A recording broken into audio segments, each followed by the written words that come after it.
Hey guys, the third annual Fabricator Olympics is now scheduled for October 11th, 2025. The Fabricator Olympics is the only place where industry professionals can put their skills to the challenge to see who's the best fabricator in America. Last year, we had 13 states represented in the Fabricator Olympics, and we're looking to double that this year. The competition is limited to 50 spots, so be sure to buy yours now. And the competition isn't the only thing we have. We have a whole bunch of fabricator-related games, we have great vendors, and we've got the largest welding rig truck show in the country. So this isn't just an event for the competitors, it's one big welding community meetup. Tickets are for sale now on Fabricator Olympics for the competitors, the spectators, and if you want to sponsor the competition, reach out to me, Kevin at fabricatorolympics.com, and I'll be sure to send over the sponsor opportunity form for you. If you need travel arrangements or you have any questions, everything is over on the website, fabricatorolympics.com. So get over there, buy your ticket, and we'll see you October 11th.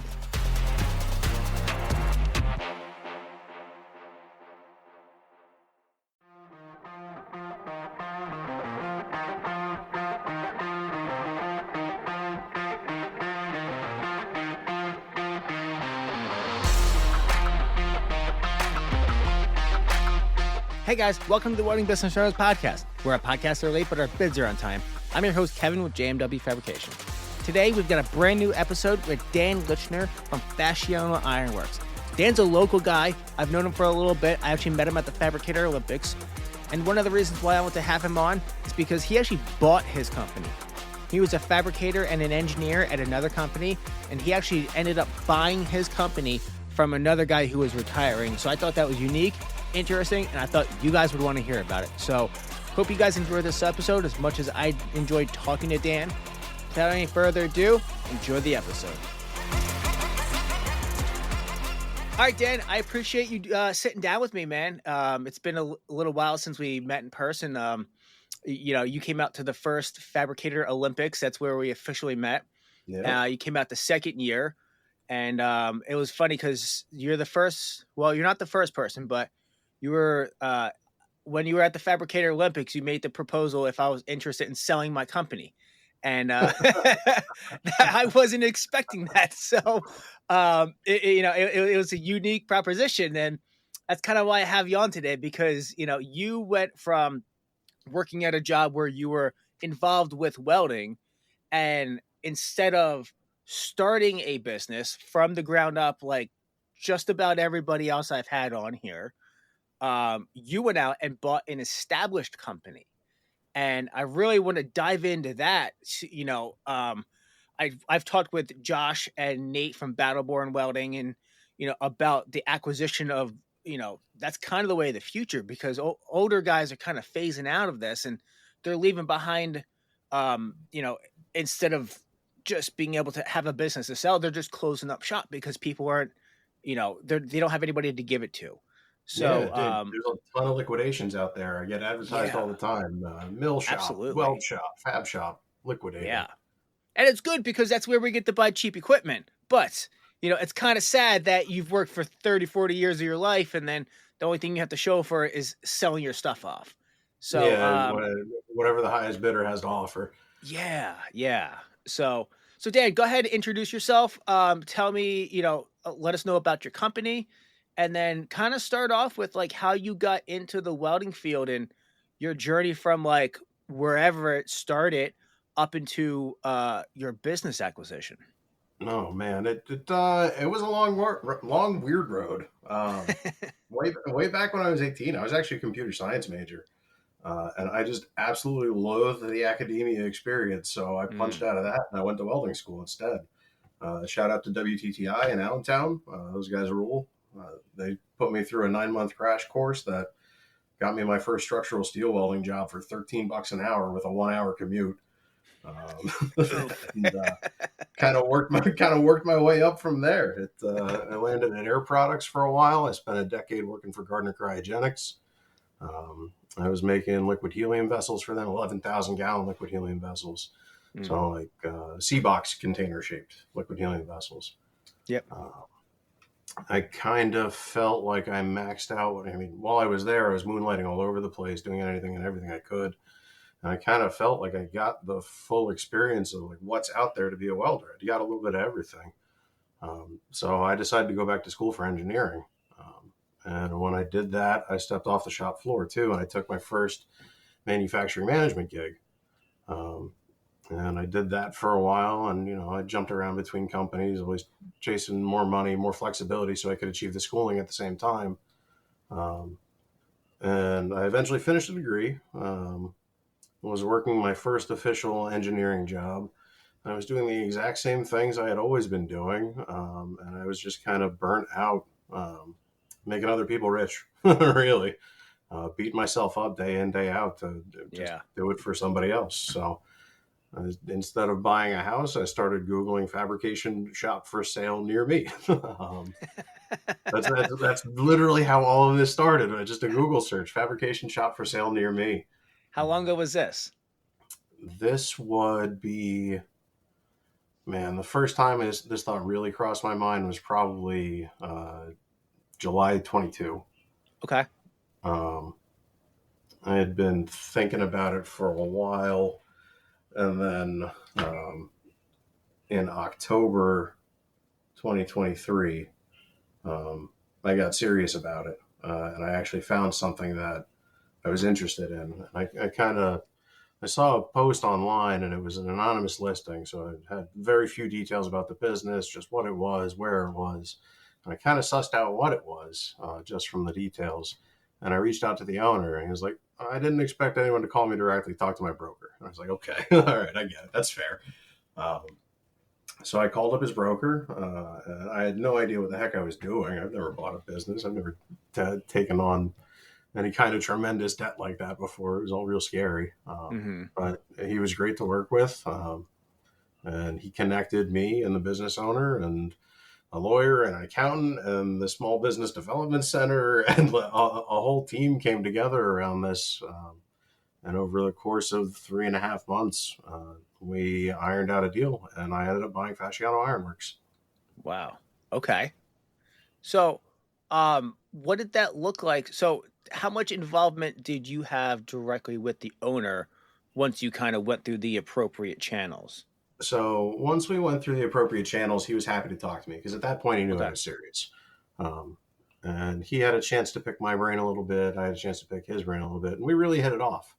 Um, he was skeptical that some engineer wanted to buy his shop, and I was like, "No, no, no, no! I'm actually a welder, I swear."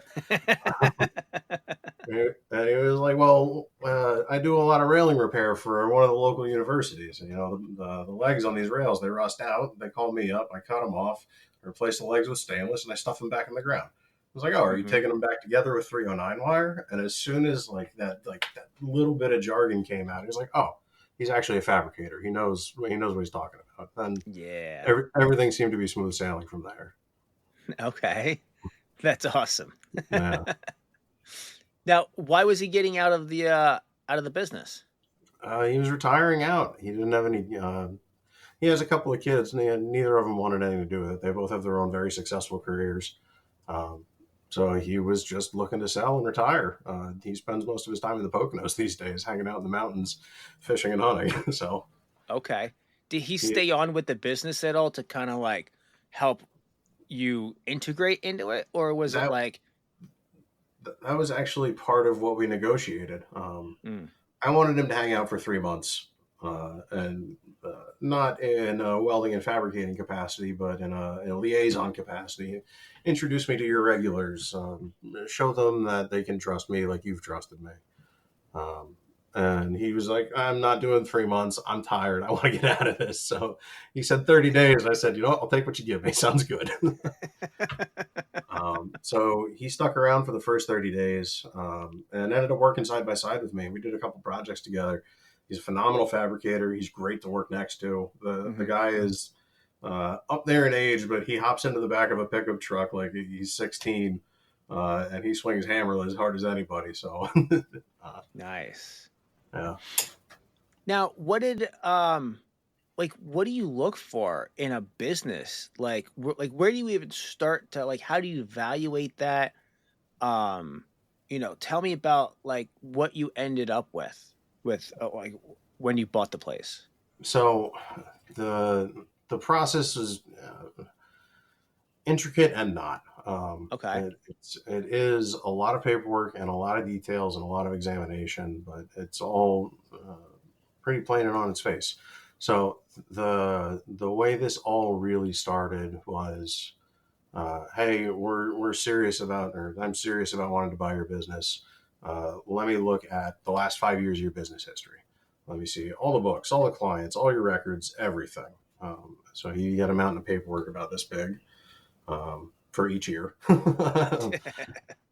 And you start sifting through it, and you look at your previous year's taxes, and you do a thorough examination of the books, and you say, hey, yeah, this guy is making money. There is money to be made here. And then you have to evaluate if I'm taking on debt that is going to eat up a significant amount of profit or what would have otherwise been profit for a guy who's owned this building for, I don't know, since the 1950s. It's been in his family's. So you have to sit down and crunch numbers and do math and like, am I going to survive if I'm not quite as successful as this guy was in my very first year? And you probably shouldn't expect to be as successful as the guy who's been doing it for an entire lifetime. Yeah. So you weigh the risk and you do the assessment, and I highly recommend you lean on some experts while you're doing that assessment. Okay. Talk to an accountant. They're brilliant. Everybody always complains about taxes and having to deal with paperwork, but a good accountant is worth their weight in gold, man. They have a way with numbers that just makes it all make sense for anyone. Mm. Another group that I consulted with was the Small Business Development Center out of Lehigh University. It's a totally free service. They will help you with business planning, connecting you to business lawyers, business accountants. If you need resources for starting a business or thinking about how to start a business, they've got them for you. And it's all entirely taxpayer funded, so it doesn't cost a thing to reach out to them. The gentleman from there walked me through a lot of this that I'm now explaining to you. He was telling me, like, you're going to need to go and ask for X, Y, and Z, and you're going to need to get your accountant to help you look at X, Y, and Z. Okay, I'm going to go do all those things. And ultimately, once we knew it was all for real, then I had to go and find myself a lawyer because you need somebody to draft up a legal document. I don't know. I think ours ended up being like 230 pages long. Wow. So, Jeez. yeah, I mean, I was buying out the business, the name of the business, the rights to use the name and logo, all of the equipment and assets of the business, and I was also buying the building. And we kind of split those up into two separate transactions. We kept the real estate on one side, and we kept everything else on the other side. Mm. So yeah, it was a long 3 months with a lot of staring at the computer and spreadsheets and receipts and paperwork and invoices. And, yeah. All right. So after this, you draft up this huge 200 and something page legal, and you separated out the business from the real estate. Like, what did that look like? Did he owner finance part of this? Is he taking from the profits? Like, how successful has the business been since you took it over compared to other years? And like, I want to pull that thread a little bit more. All right. So um, we ended up going with owner financing because he was comfortable doing that with me, which is awesome. Um, I could have gone to a bank for financing. We had all the necessary documentation. We would have gotten ourselves a loan, but it just made more sense to go with seller financing. That way, the previous owners make an interest instead of a bank. All Sure. for it. Um, I ended up buying the business side of everything outright and putting a down payment against the property. So Mm-hmm. the only thing that's seller financed is basically a mortgage. Okay. So it worked out to what we thought was a reasonable monthly payment. Um, and as far as how successful have we been versus previous years, um, I can't correlate directly because I didn't quite have a full year of really running it. I closed on January 30th. And by the time I got insurance and everything in place and could actually start doing business, it was the tail end of March. Okay. So I have 9 months of data really to look at, but 12 Hmm. months worth of expenses. Yeah. Now, But did you take on any employees, or did he have any employees working for him when he closed he, shop, or was it just him, or what did that look like? so in his heyday, he had 6 guys working for him. He had scaled down to just himself in the last couple of years. So really ramped down the business a lot and kind of scaled everything back so that just he could support production. Um, so when I took it over, there was no employees inherited, no nothing. It was a clean slate.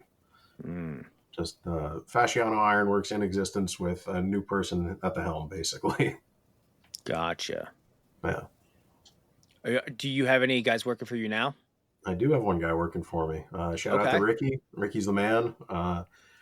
Ricky is a wonderful dude, a phenomenal welder, and he's built like a human forklift. Like I look at things and I'm like, all right, let me go grab the jib crane. We'll pick this up. He's like, dude, I got it.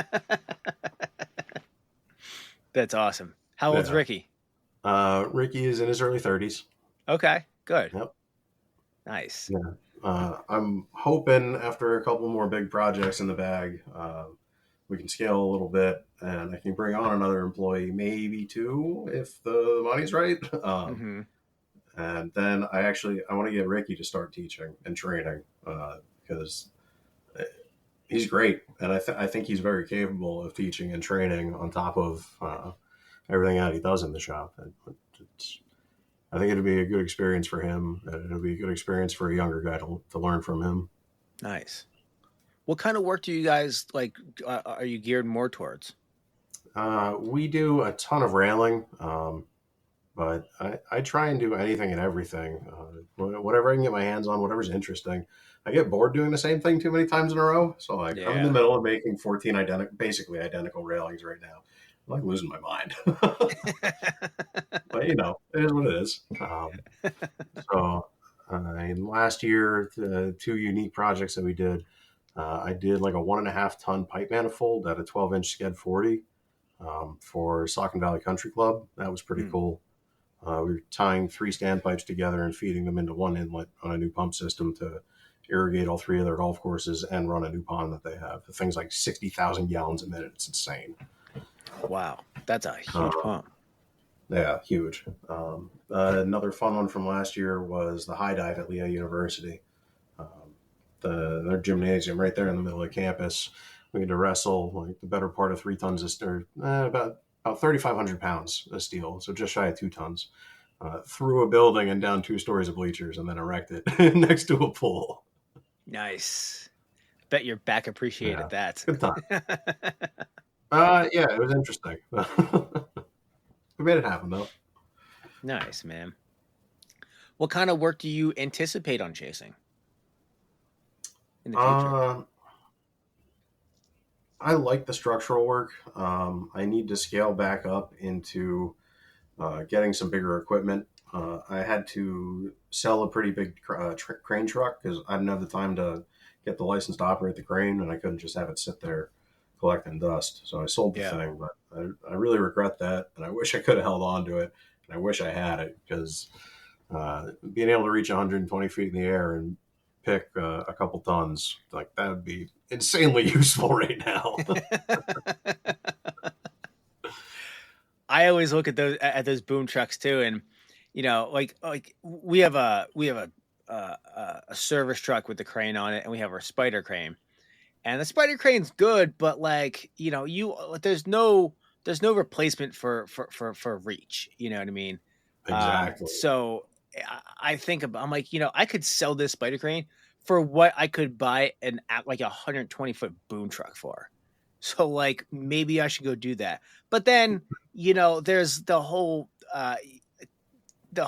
you have a whole nother big old truck that you have to insure and keep Yep. on the road and Yep. DOT and another engine, and I'm like, Nah, maybe I'll just pay somebody $1,500 to come out and put it up for me. That's all. Yep. That's Yep. way cheaper. Yeah. For the amount of time that I need it. It's just I have a crane guy, and he's very good, and he's very reasonable on price. Nice. So, I'm gonna have to share some contact details with you then. oh yeah, he's down in Lansdale. Nice. Yeah, he said some of our bigger stuff. So, Perfect. so with coming into buying a business, what do you think has been the hardest thing for you to learn so far? So when we swapped the business, we did a lot of introductions. I was glad handing for a couple weeks, like shaking hands, kissing babies. Hey, I'm Dan. I'm the new owner. Um, After doing all of that, one, you're not going to win over all those guys. You're not going to retain 100% of the customers. They were loyal to the previous owner because he was the previous owner. Hmm. They don't owe you anything. You haven't done anything for them yet. You haven't proven yourself. And number two, you don't want to maintain all those relationships. Not all of those are fruitful. Some of those, the previous owner might have been doing some favors. Like, and you can't afford to do that as the new guy. Yeah. So, sifting through a long list of previous connections and figuring out who you want to stay in touch with, who's going to be cool to work with, who's doing cool shit that you can be involved in. That was a long learning process. I think Mhm. I mostly have it figured out now. There's a lot of good guys out there. How many guys did you have to cut out, or how many previous customers did you have to cut out? There's like three bigger firms that the previous owner had done a lot of work with that they asked me to do some things that weren't the print and like kind of sketched me out a little bit. I'm like, this is the kind of shit that you want me to do. Like, I don't know if I want to be involved. Mm. Um, like when it comes to engineered drawings for like a burning that has fire damage, if you're going to shore up that basement, like nobody wants to like be, nobody ever wants to admit that the engineer is right sometimes, but like sometimes you got to cut into stone. It's a pain in the dick, and you don't want to do it. But like, shut up, man! You need to cut into the stone. It is what it is. Yeah, uh, yeah. yeah, Sometimes they know what they're doing. yeah, There's a yeah. reason why they're putting their stamp on it, and you're not. Amen. They're taking a liability for good That's reason. that stamp means it goes on their insurance. Yep, exactly, exactly. So, with buying an established business, how much advertising have you had to do versus how uh, much do you just kind of rely on existing clients coming to you? Man, like near zero on advertising. Uh, Really? there's a couple of institutions that like I want to support, so I advertise through them just to get some money. And they're like, "Hey, you're bringing business to me. I want to support you too. Your school's athletic program is doing a flyer, and they need business cards around the perimeter. Yeah, I'll give you $20. Put my name on there. Sounds great." Um, Okay. but for the most part, I think the biggest one I did. The previous owner was a big supporter of some of the fundraising campaigns that like WZZO did back in the day, like to support the troops and Mm. all sorts of stuff. So I still donate to some of those, just kind of like on his behalf. He doesn't run the business anymore, so he doesn't really donate. But it still bears his name. I'm going to honor that. So I send a couple $100 to the radio station every like 6 months. Nice. Okay. Yeah, but for the most part, the phone just rings nonstop. I mean, if you live in the greater Lehigh Valley region, just because the business is so damn old, everybody knows somebody who knows this place. Hmm. Um, the city of Bethlehem like calls the shop phone when a stoplight gets hit and studs need to be rewelded. Like that relationship just already existed, and I've, I think I've done a pretty good job of maintaining it. So now it's not even the shop phone ringing anymore; it's my cell phone that rings when somebody hits a stoplight, which has pros and cons. Like, cool, that work is mine, awesome, but Yeah. at the same time, it might be 2 in the morning. Have you had any issues with customers coming back and be like, well, like he used to do this for me. Why can't you do it for me? Or or anything like have you had any tension with any of the existing customers? Uh, because I got rid of that big crane truck, there was like immediate tension with some customers. Like, oh, you can't do rigging for us? Yeah, get fucked. Pardon my mouth. I don't know if I'm supposed to be swearing on here. You're good. All right, yeah, that's basically the attitude sometimes. Like, Mm. oh, you're a new guy, you don't know anything, or oh, you don't have that big piece of equipment anymore. Yeah, you're not worth working with anymore. Um, Mm. but for the most part, as long as the work that the previous owner was doing wasn't purely rigging work, like he used to hang a lot of beams and panels for guys who were home builders, but like I obviously can't do that without that big boom truck. Yeah. So like I lost all of those guys, but um, all everybody else that he was working with, the stonemasons doing decorative walls around historic Bethlehem. Hey, we need a 2 foot tall fence along this thing that we're building. Yeah, I get those phone calls. Good. Nice. Now, to back it up a little bit into the doing your due diligence with the with buying the business, I'd Mhm. imagine it'd be kind of hard to see, especially if it was a guy working for himself and he's an older guy. He's not keeping track of his hours. Like, were you able to come back and see like what jobs were profitable, what were not profitable, or was it just like a, you know, income and outcome and expenses and that was it? He did have detailed records down to the man hours. So Really? yeah, he was Wow. at the, no bullshit. This man had an old school time clock on the wall going into the shop, and like you punch in and punch out every single day, and he had little forms that he'd keep track of jobs and hours on. I'm like, holy shit, this guy is so organized. For like his shop was in absolute chaos when I inherited it. I know. I've seen pictures. But yeah, it's wild. There's shit. There's like random motors from the 1930s in like a corner collecting dust. I'm like, dude, why are you holding on to this? Uh, but so despite some hoarder tendencies when it comes to material and machines, the guy kept immaculate paperwork. Wow. So like, if I really wanted to, I could do a deep dive into the jobs and like what was profitable, what wasn't. But uh, I I knew no matter how many hours he was putting in, I was willing to work it. I'd, I'd, Okay. I'd, I'd give up everything for this opportunity. Mm. So like whatever it takes. If I got to be there 16 hours a day, I'm going to be there 16 hours a day. I've done that for weeks on end to meet deadline. But I mean, it's just sacrifice, and you got to do what you got to do. Nice. Now, does you said you were looking for this when you were looking for a home? Does your shop have a residence on it? It does not. So I'm Okay. still renting. I chose the shop over buying a house. Hey, that's what you gotta do, man. Yeah. So, the terms of the mortgage on the shop it was a 10-year term. And the rate that we agreed upon was like the low interest long-term treasury yield. I don't remember what it was, but it took out to like 4.2%, which in the tail end of 23 was insanely well below any bank market Yeah. value. So with the 10-year term on that mortgage, I'd pay it off 9 years from now. And then hopefully in that time, I'm able to scale the business and start saving actual money and maybe pay the business off early. And then maybe I'll be a homeowner. But the way I'm looking at it now, I got 9 years of grinding. Hey man, just put a little camper out back and live at your shop, man. Yeah, You'll be working 22 hours a day. yeah. I mean, just it doesn't have the shower facilities I need, but you just build that if you need to. Yeah, exactly. Like you're on the top of a hill, just dump it out. It's only shower water. It'll go Exactly. down the hill.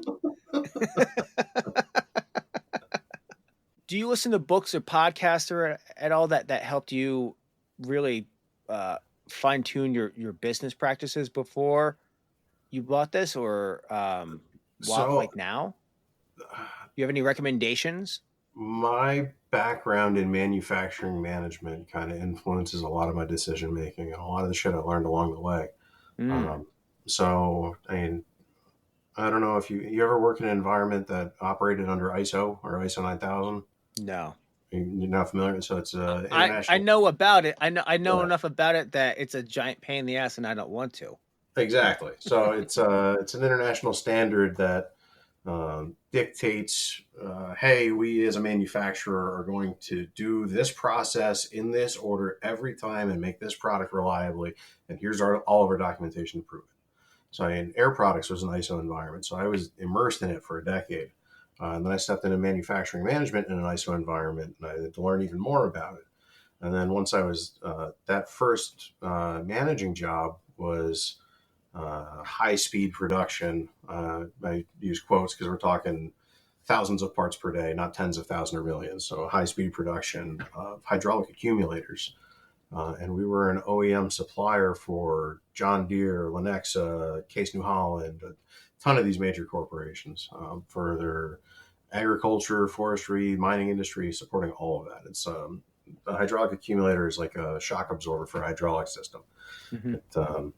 So think of on a John Deere seeder, the spike that plants a seed is driven hydraulically. Well, what happens when that thing cycles and it finds a rock? I mean, if you don't have somewhere for that hydraulic pressure to go, you're going to snap your tool off. So the hydraulic accumulator sits there, and it's a little fluid reservoir that pushes against a diaphragm that has pressurized nitrogen. So it'll compress the nitrogen on the other side and allow the fluid to flow out of the way. So like in learning how to operate in this high-speed manufacturing environment, I learned about lean manufacturing practices. And Lean Six Sigma is like a Japanese methodology that Toyota came up with. And I don't know if you know anything about Toyota's manufacturing practices. I've read the Toyota way. Yeah.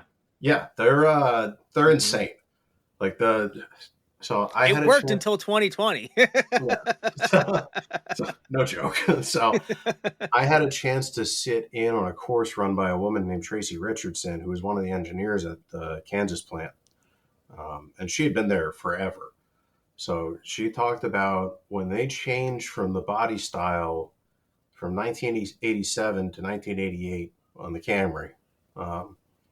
It was like a 2-week shutdown. They had to retool this whole assembly line, rebuild everything, and then fire the line back up and hope it works right.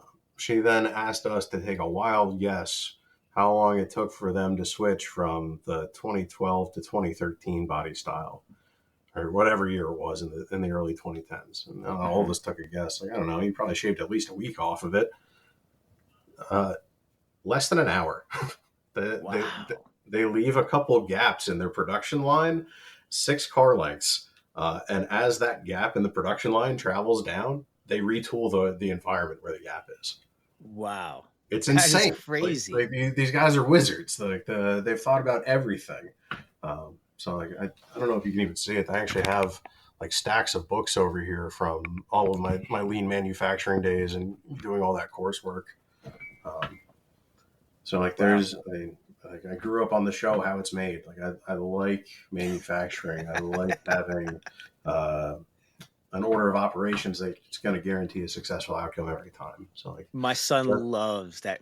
So my son Coden, he's 4 years old, and he's enthralled with How It's Made. So like I jokingly refer to that show as SOP lullabies.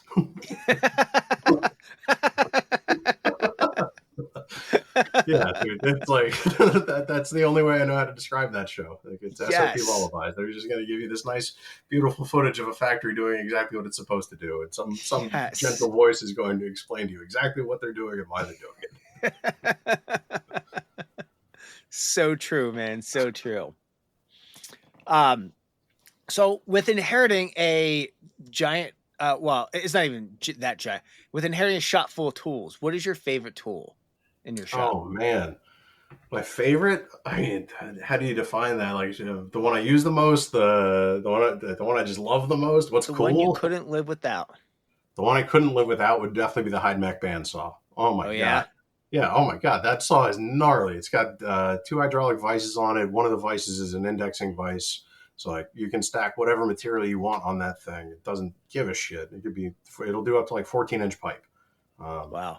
And like so, you can stack a 20-foot length on the infeed tray of that thing, clamp it in the back vise, and just drag it right through. And like you're going to cut to the 32nd every time. It's beautiful. Nice. So that high on the list. As far as just cool shit in the shop, I have a Buffalo iron worker from like 1907. Ooh. It's a behemoth. It's covered Big in old grease. flywheel ones, right? Yeah, it's flywheel driven, Oh yeah. not hydraulic. I've got experience with a Buffalo Ironworker. I think it was like it wasn't even a number one. It was like a one half or something like Yeah, that. And that thing was scary. yeah, they're sketchy as shit, man. I may have accidentally fed the punch some AR plate that I didn't realize was AR plate until after I Oh, tried punching the AR plate.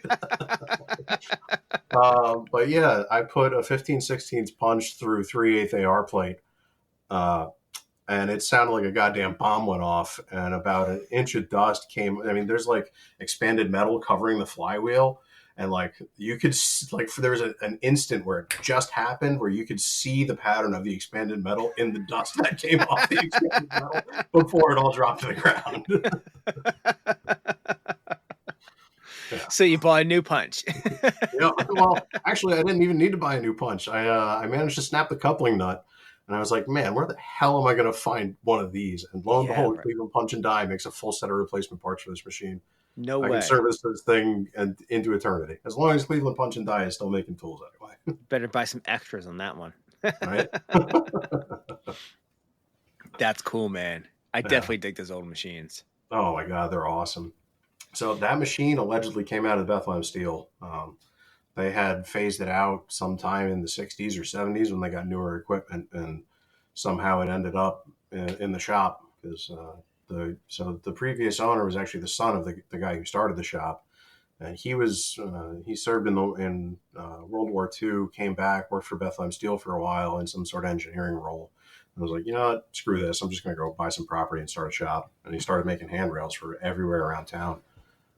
So like that, shortly after he left Bethlehem Steel, he still had all sorts of connections down there. So like that Buffalo Ironworker came out of there, and I have like a 1960s, 1970s index mill.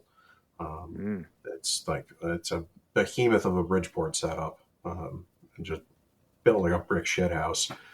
That came out of there too. Nice. Yeah. So with all the tools that you've got, what do you think is one tool that you should sell? Oh man. Well, the boom truck had to go just because I didn't have the license to operate it. Didn't want to pay to insure the damn thing. Yeah. I have a couple spare welding machines I should probably offload just because they take up a lot of footprint. Um, there's like a big ass constant current machine that's good for like 400 amp, and it's just a straight stick machine. Like you could TIG with it, but it doesn't have high freak or anything. But Gary mostly used it for arc gouging. And like I don't plan on really ever arc gouging. I have a plasma. Like why wouldn't I just plasma gouge? Plasma gouge, man. Yeah, it's equator faster. It's not nearly as loud. You know, it doesn't leave a bunch of carbon injected into whatever you're working with. Um, don't get me wrong, carbon gouging definitely has its time. Like Yeah, if you're working a filthy, nasty bucket and you need to get some shit apart and blast it back together, you're probably going to want a carbon arc gouge. But for the most part, give me the plas. Well, I love those debates on like the Facebook groups and stuff like that. Like, what do you guys suggest running for like arc gouging or and I'm like, no, plasma gouge. That's the way to go. Yeah, Like plasma gouge. it is. You know, if you're doing big old bucket stuff, all right, it's got its limitations. You should probably just use carbon arc. But you know, for anything 1/2 inch, 3/8 or smaller, it's just up to an inch. I'll take the plasma all yeah. day. Yeah. I mean, like we do replacement wear pads for an auto auction place. And every 6 weeks we go there and we cut off their 5/8 plate and put new ones on.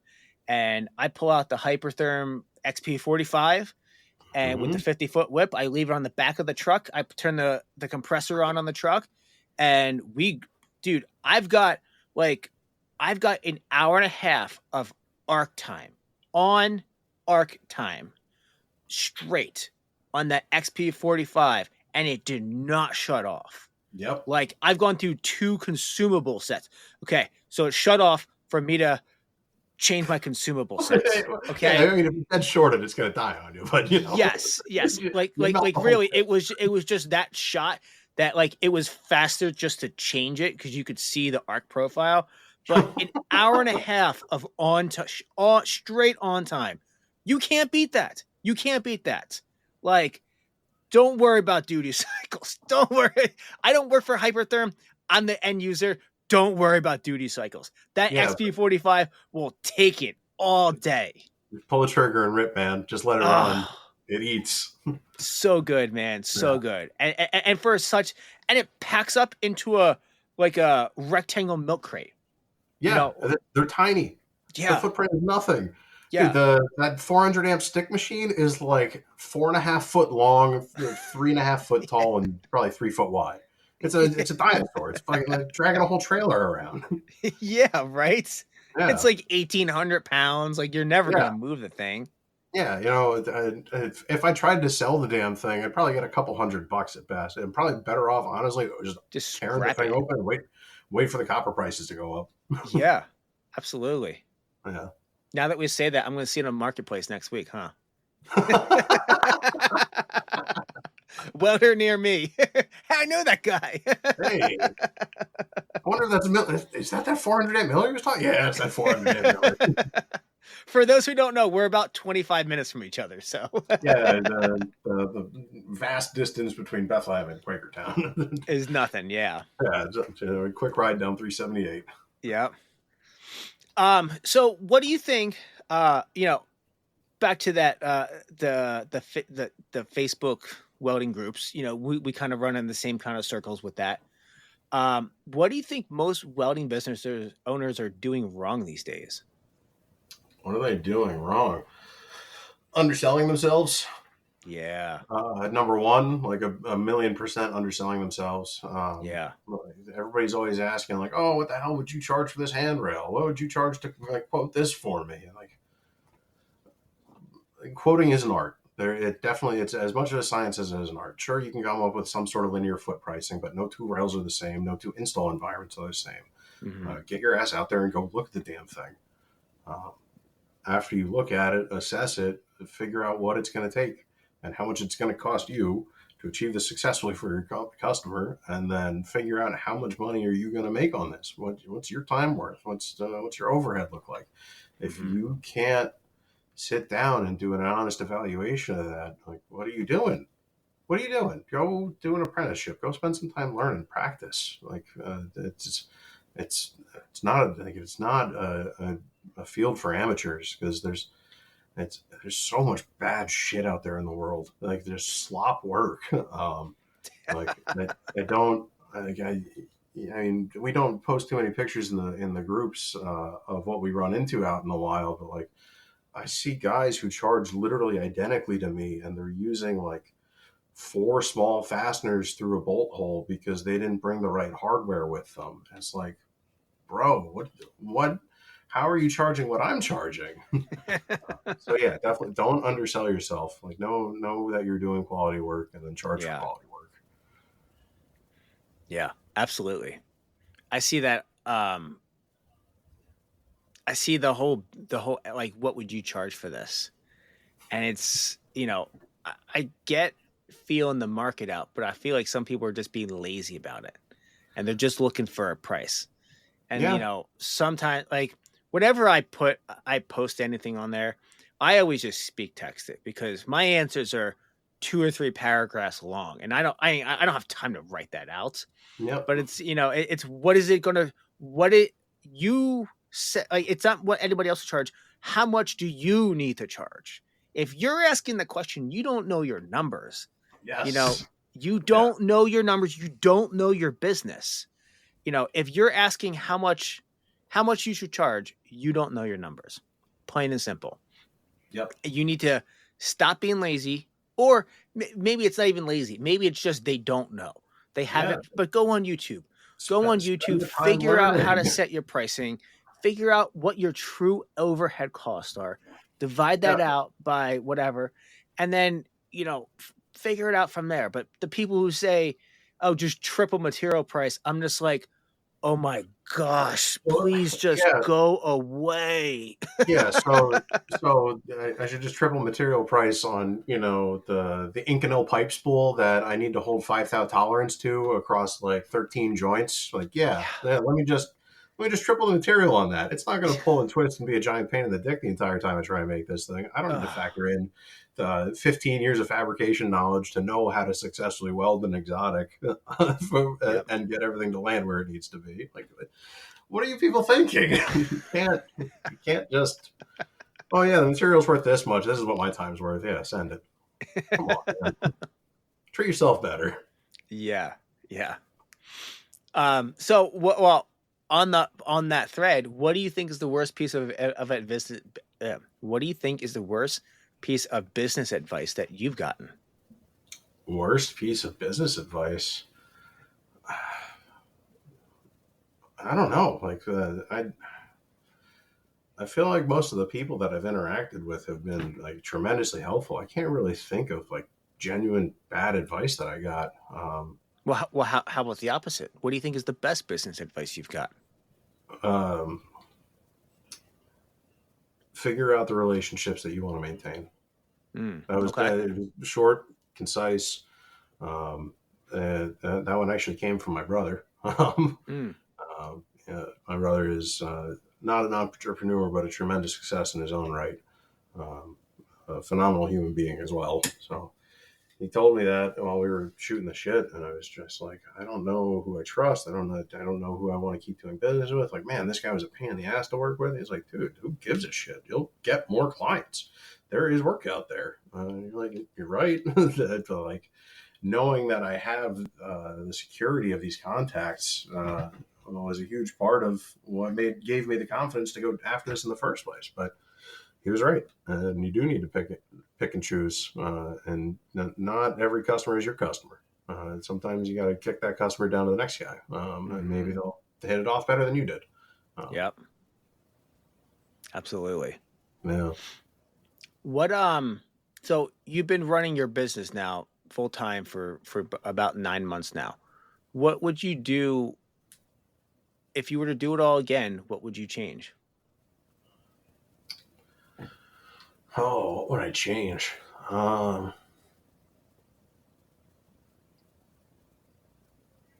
when I had the capital in the early days, I should have been more guarded with it. Um, I should have reached out to the community for advice on scaling earlier. Okay. Um, I should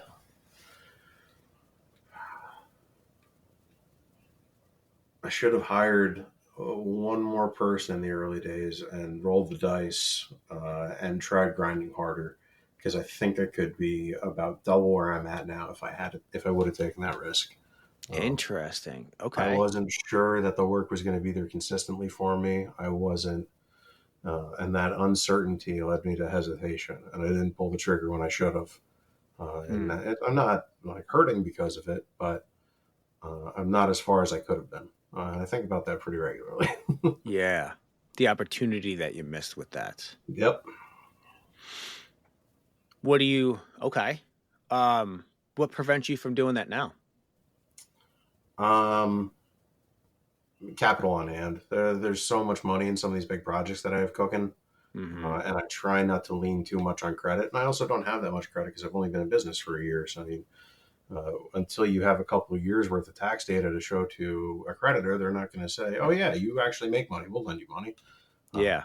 so doing some of the large scale projects, if you can only negotiate like a 20% down payment ahead of time, you have your whole ass hanging out there sometimes. And if this doesn't go right, you're going to lose it all. And unfortunately, that's the kind of risk that you have to take sometimes to stand a chance at making decent money on some of this big shit. Yeah. It has to go well. Yeah. Failure is not an option.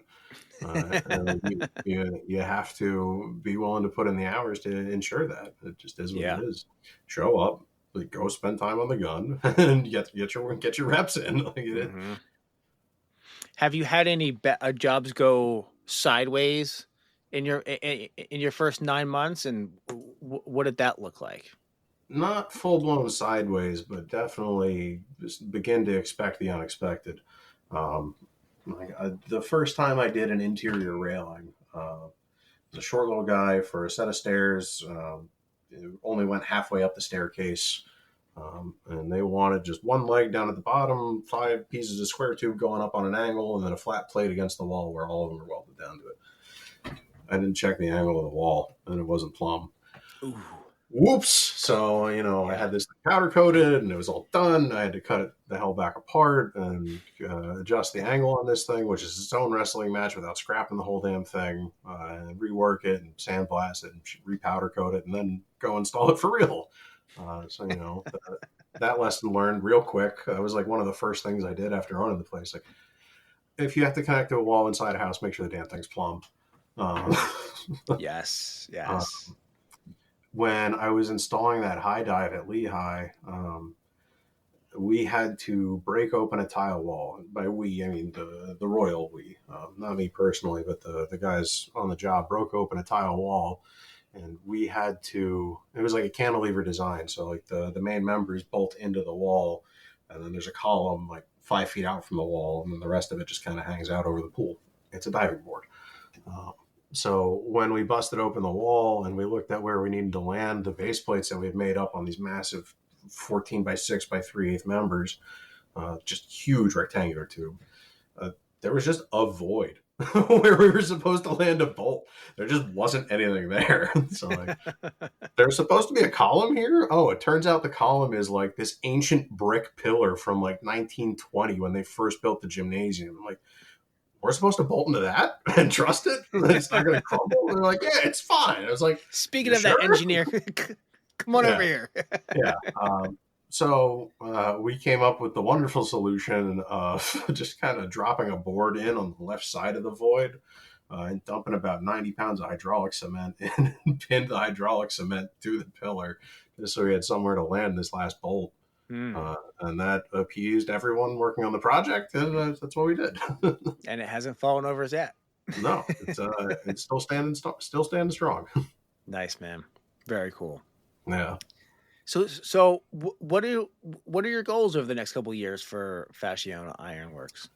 I want to scale. I want to bring more employees in. I mean, I like teaching, I like sharing, I like educating. So I want to get some green guys and kind of bring them up what I think is the right way. Not just welding skills, but also fabricating skills, like drilling a hole through an inch of steel. Hey, it's harder than it looks, right? Hey, yeah, there's method to the madness, man. If you want to be efficient about it anyway, and not smoke your bits. But shout out to Walter for all those bits that got smoked. But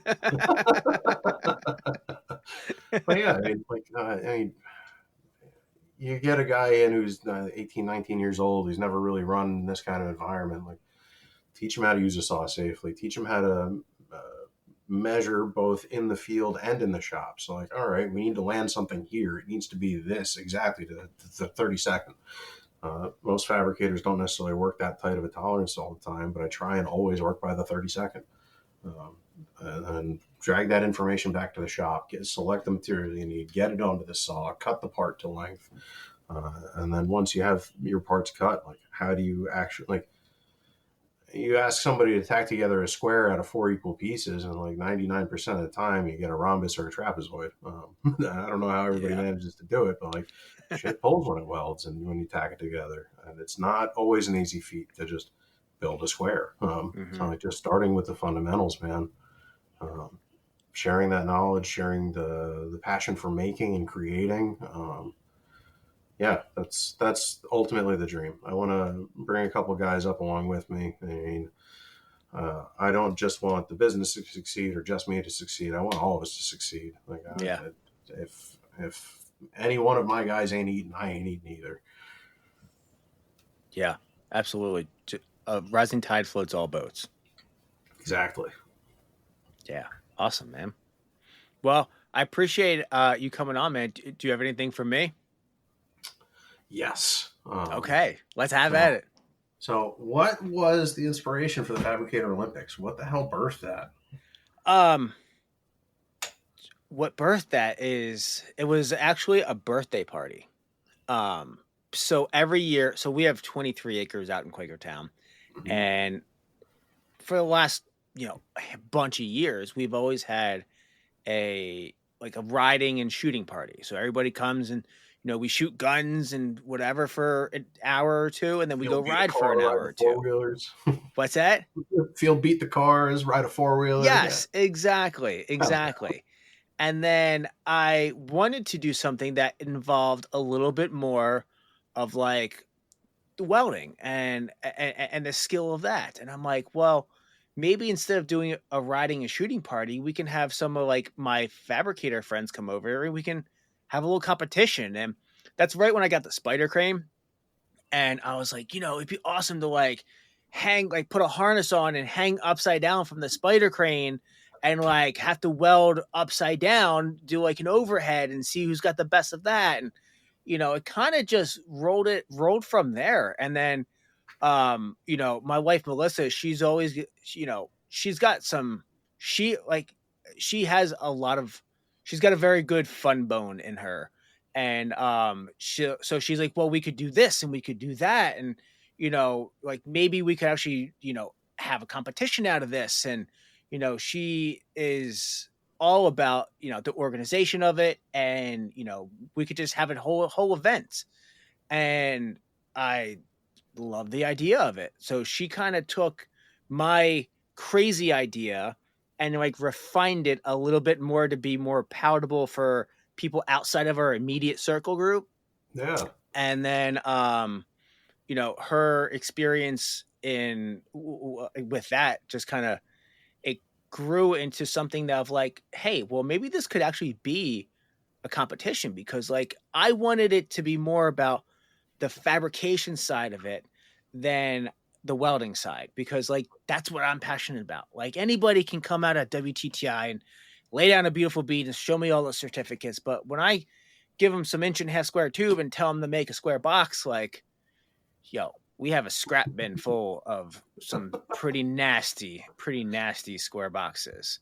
Yeah. Rhombuses and diamonds and Yeah. Oh, just everything the but square. fit up is just anyway.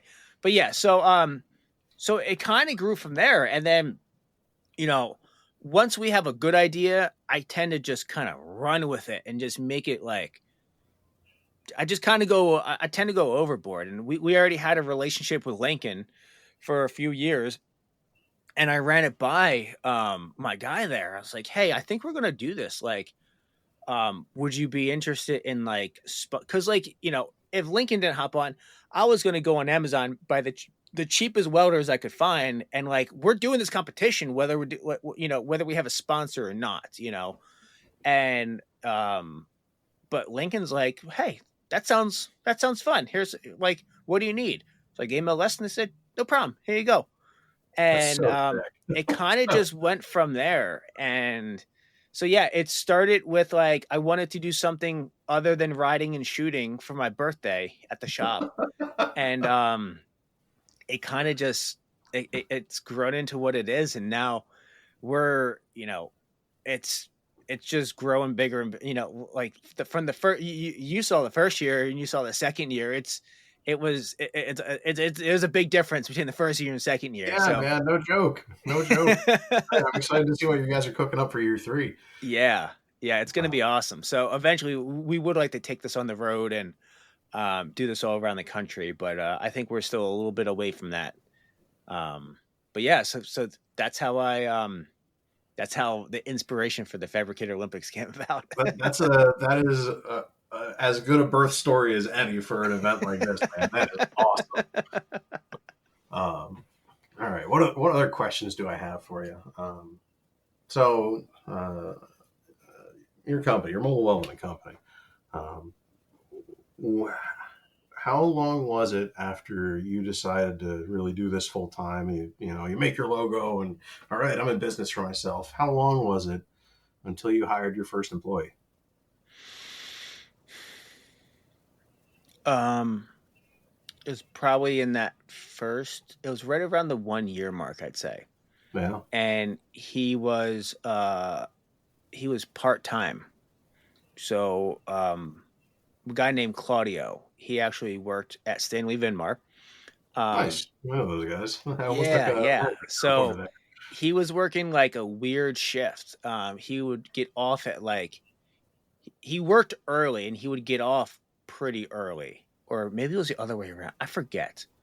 Maybe he went in at like 6 or something o'clock on 7, and then he can't. Anyway, um, he would come in for a couple hours a day, and I just needed. It got to the point where I just needed somebody to paint. I just needed somebody to paint and drill holes, and he could weld, like he was a good welder. But I just needed some help drilling and painting. So from him coming in part time, I said, hey, would you be interested in coming on full time? And he said, yeah. So he quit his job and worked with me full time. And then from there was another guy at Stanley Vinmar who was working. I think he worked night shift, but he didn't go into like 7 o'clock. So he would come to my shop first. He would work, and then he would go to his actual job at Stanley Vinmar.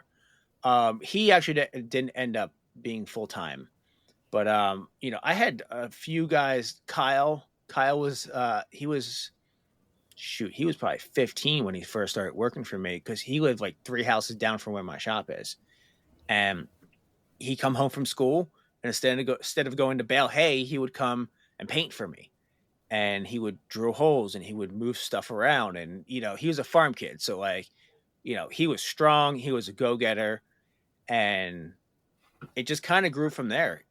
I hired on a few. Eventually, Kyle did come on full time.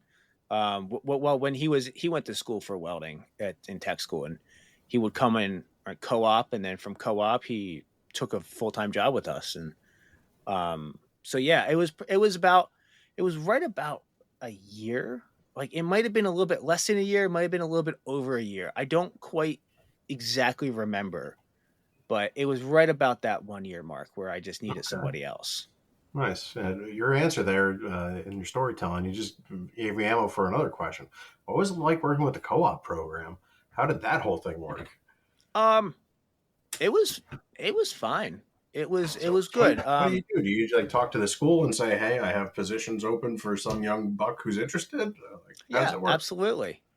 Actually, if you're interested, I can send you the info for the OAC meeting is coming up. The Occupational Advisory Committee is coming up in about a month. Maybe it's even the end of this month. I don't remember. Anyway, I'll talk to you offline about that. Um, but yeah, you go to the tech school and say, hey, I have a position for this. They send the teacher out just to inspect, make sure that It's it's a a safe environment. You're not going safe-ish to hurt a kid. environment. Yeah. You know what I mean? Yeah. And then there is a lady who deals specially with co-op kids, and she'll come out, she'll talk to you. She comes out probably once a semester just to come out and like check on them, make sure that they're there, and then that everything's still up to working environment standards. You have to fill out a performance review for the kids. I've only had, I take that back. I think there were 2 kids on co-op that we've dealt with. So it says unsatisfactory, satisfactory, or very satisfied.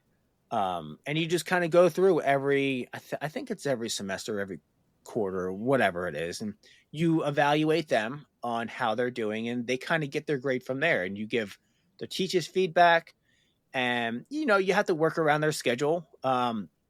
I don't think that they could come every day of the week. I think it was like I could have him like 4 days a week, and the one day he had to like be in actual class to like keep learning, like do his OSHA 10 or something like that, and work towards that. So it wasn't like 5 days a week, because when I was in co-op, when I was in tech school, when I went out on co-op, I mean, shoot, they didn't care. They were just like, all right, yeah, cool, go for it. Like Yeah. See ya. yeah, Well, yeah, you're they pushed me out so fast. They didn't even do the paperwork on whether I was getting paid on the books or not, because I was still getting paid under the books. holy Um, smokes. yeah, when I was supposed to be in, and like that's a whole big no no, but like whatever. This was 2000, 2 when this happened.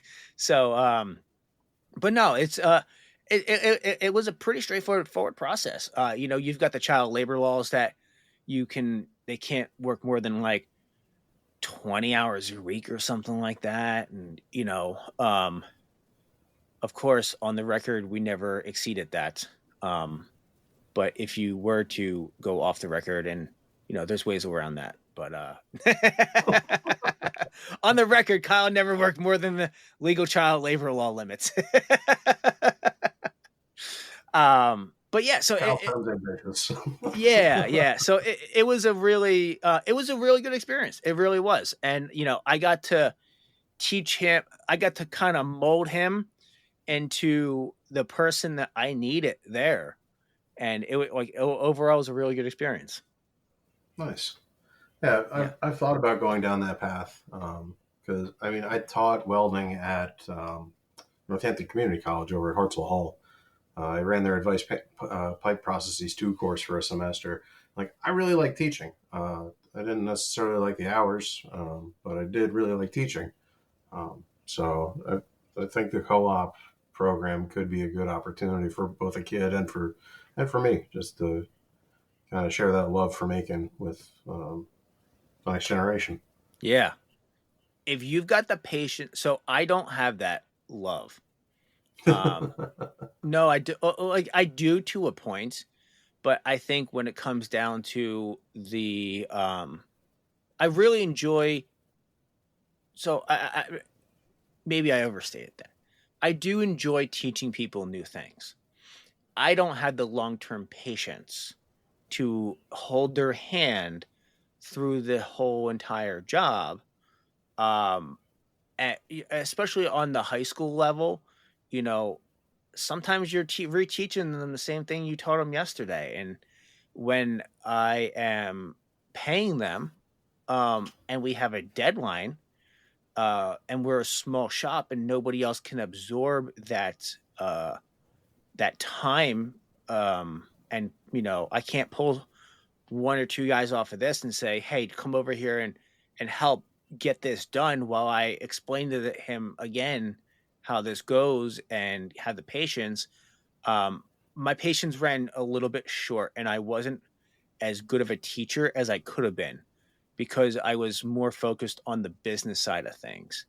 Yeah, and you're definitely exposing yourself a little bit, because like there's the opportunity for mistakes to happen when you've got a young kid like that in the shop. Mm-hmm. And sometimes you trash something expensive, like you can't take it back. Metal's pretty forgiving to work with, and you can get away with a lot, but certain things you can't unfuck. Cut short is cut short, no matter what. Yeah, exactly. And if you build it into your schedule to know that, hey, I need to take extra time and I'm going to have to explain this out to him better, and you've got the patience to do that, I'd say it's a really great opportunity to do it. But just know that, because there's also the opportunity cost that you're missing, because you're paying a guy and he's also taking up your time too. Yep. So you're almost missing out on double the man hours of potential work that you could put out by taking that extra 20 to 25 minutes and explaining it out to him better. So right there, you've lost an hour of billable time, when essentially you're still paying yourself and you're paying him, and you're an hour behind because it was 2 of you. So when you're too small of a shop, that could really add up. And I saw that early on.